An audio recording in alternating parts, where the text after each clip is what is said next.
Chào các bạn đã quay trở lại kênh Thanh Cooking, món chay ngon mỗi ngày. Hôm nay mình sẽ chia sẻ với các bạn đây là cái món đậu phộng ha. Đậu phộng mình rang muối ớt nè các bạn. Mình sẽ quay gần cho các bạn xem ha. Nguyên liệu thì rất là đơn giản ha, dễ tìm luôn các bạn.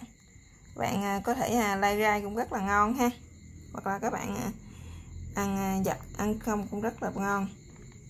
Nhất là các bạn ăn với cơm thì nó cũng rất là bắt cơm luôn các bạn. Mình sẽ quay cận cho các bạn xem ha. Đó. Là các bạn để lâu mình ăn vẫn được nha. Thì các bạn mà mặn xong thì các bạn có thể để vô trong ngăn mát tủ lạnh đó các bạn. Mình có thể giữ trong đó, mình có thể ăn được vài ngày ha. Đó. Rất là hấp dẫn luôn các bạn. Nó giòn ha.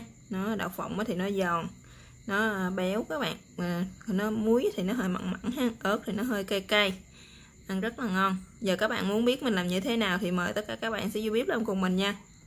Mời các bạn.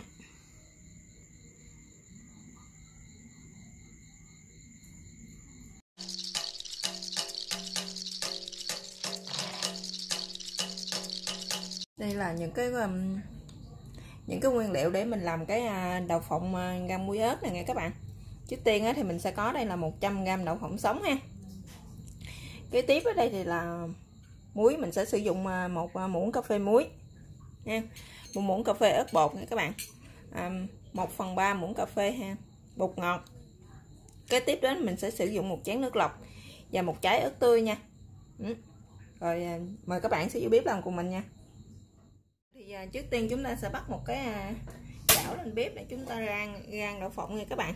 Giờ mình sẽ rang đậu phộng trước. Các bạn bắt cái chảo lên thì lên bếp thì mình sẽ cho đậu phộng vào nha.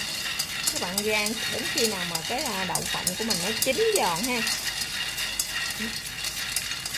Các bạn rang đậu phộng thì các bạn nhớ để lửa nhỏ ha. Để lửa nhỏ vừa vừa thôi các bạn. Các bạn đừng để lửa lớn quá. Các bạn để lửa lớn quá thì cái đậu phộng của mình nó sẽ dễ bị khét ha, mà nó không chín, nó sẽ không ngon nha các bạn. Cái đậu phộng của mình nó sẽ không có bị được giòn.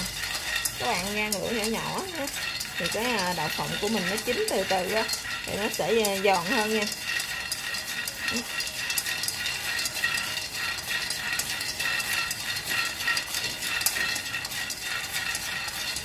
Bạn rang như này nè.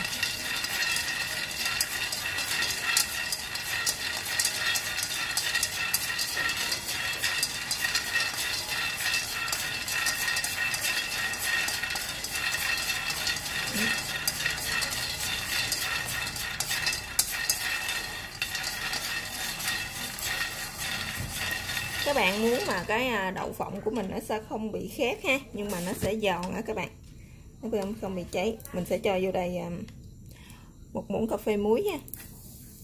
Các bạn rang với muối á thì cái đậu phộng của mình nó sẽ không có bị cháy đen, mà nó sẽ giòn hơn ha các bạn.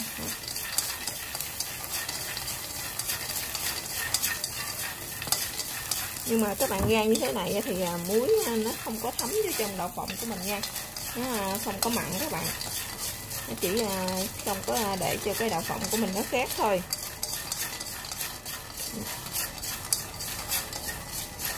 Nó mau giòn nữa các bạn. Các bạn thấy không, mình mới rang này có chút xíu nè, bây giờ cái đậu phộng của mình nó đã nứt như thế này nè các bạn. Đó, các bạn nghe nó nổ lách tách. Cái đậu phộng của mình nó gần được rồi đó các bạn. Các bạn để lửa nhỏ nhất ha.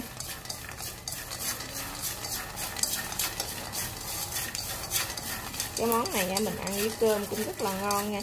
Mình để mình ăn vặt đó các bạn, cũng được ha. Các bạn để nhậu la rai cũng rất là ngon.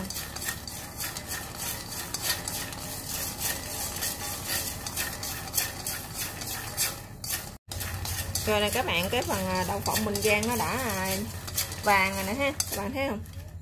Nó vàng hơn hồi nãy rồi nè ha. Đó, như thế này thì nó đã được rồi nè các bạn. Giờ mình sẽ tắt bếp, mình chắc nó ra ha. Các bạn tắt bếp các bạn chắc nè các bạn. Bây giờ đậu phộng mình đã rang xong rồi nè các bạn. Các bạn thấy không? Cái màu nó không bị khét, cháy khét nhiều ha. nó vàng hơn rồi nè các bạn, và nó cũng đã giòn ha, nó nứt ra như thế này nè các bạn, là đậu phộng của chúng ta được rồi đó. Bây giờ mình sẽ tắt bếp nha, rồi chúng ta sẽ dùng một cái rây á để chúng ta lượt cái phần muối này ra nha các bạn. Rồi bây giờ chúng ta sẽ cắt cái phần đậu phộng này ra.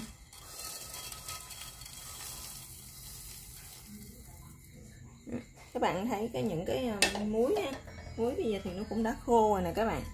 Nè bây giờ mình sẽ lượt nè, mình sẽ lượt bỏ cái phần muối này đi ha, mình chỉ lấy cái phần đậu phộng ở trên thôi nè các bạn thấy không, với lại những cái màu mà mình rang hồi nãy nó bị đen á các bạn ha, thì nó cũng sẽ rớt ra luôn ha nè các bạn thấy không.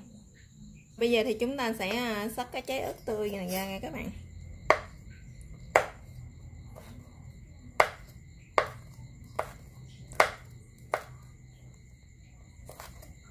Các bạn xắt cái trái ớt này ra rồi thì các bạn sẽ bằm nó ra luôn nha, bằm nhuyễn thì chúng ta sẽ bằm nó ra luôn.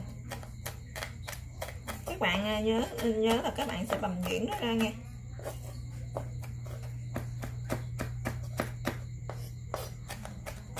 Chúng ta bằm nhuyễn nó ra luôn các bạn.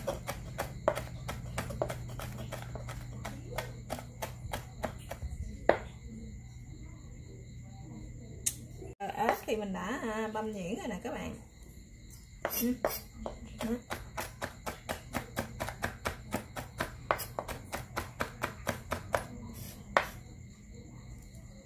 Tiếp theo thì ớt thì mình đã băm nhuyễn nha. Tiếp theo thì bắt đầu mình sẽ pha cái nước muối nha, để chúng ta trộn với lại cái đậu phộng hồi nãy các bạn. Chuẩn bị một cái chén ha, để chúng ta sẽ cho nửa cái chén nước lọc này vô.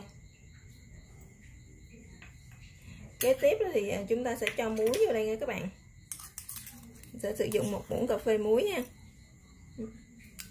Thì mình sẽ làm cho nó hơi mặn mặn á các bạn, thì mình sẽ dễ ăn hơn ha. Nửa muỗng cà phê bột ngọt. Xin lỗi các bạn nha, chỉ có 1/3 muỗng cà phê thôi. Với lại các bạn nào ăn cay nhiều thì các bạn có thể để ớt nhiều ha. Các bạn nào ăn cay ít thì các bạn để ớt ít. Mình sẽ sử dụng 1 muỗng cà phê nha các bạn. 1 muỗng cà phê bột ớt.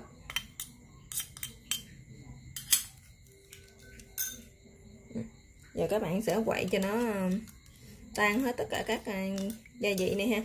Rồi bắt đầu mình sẽ đem đi rang tiếp tục các bạn. Bắt lên một cái chảo khác ha.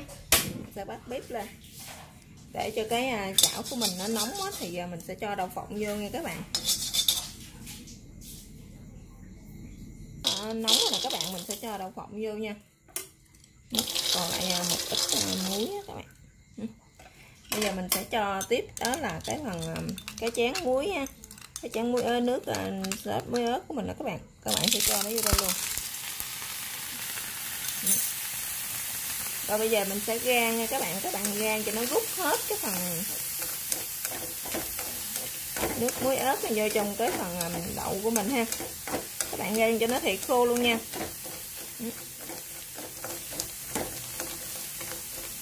Nhưng mà các bạn để lửa nhỏ nhỏ thôi nha các bạn, đừng để lửa lớn quá, để lửa lớn quá thì nó sẽ dễ bị khét đó các bạn. Lát nữa cái phần đậu phộng của mình nó sẽ khô lại.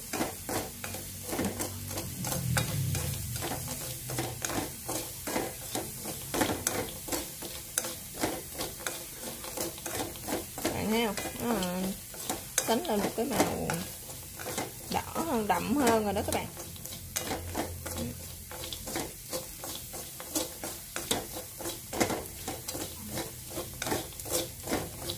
Bạn rang cho đến khi nào cái đậu phộng của mình nó khô hết luôn, khô hẳn luôn là được nha các bạn.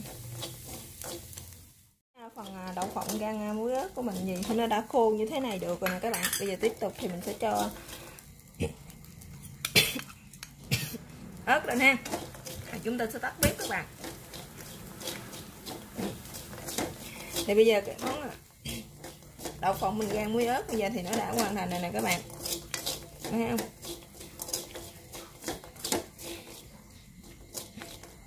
Cảm ơn các bạn đã theo dõi video của mình. Chào các bạn, hẹn gặp lại các bạn trong các video tiếp theo ha. Rồi giờ cái món đậu phộng rang muối ớt của mình giờ nó đã hoàn thành rồi nè các bạn. Thấy không?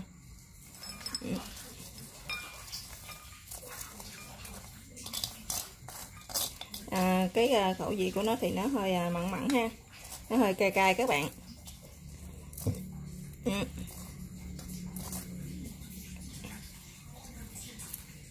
Ăn rất là hấp dẫn luôn các bạn. Cái món này thì chúng ta có thể ăn với lại cơm ha, hoặc là các bạn có thể đem uống với lại bia đồ các bạn, rất là ngon nha.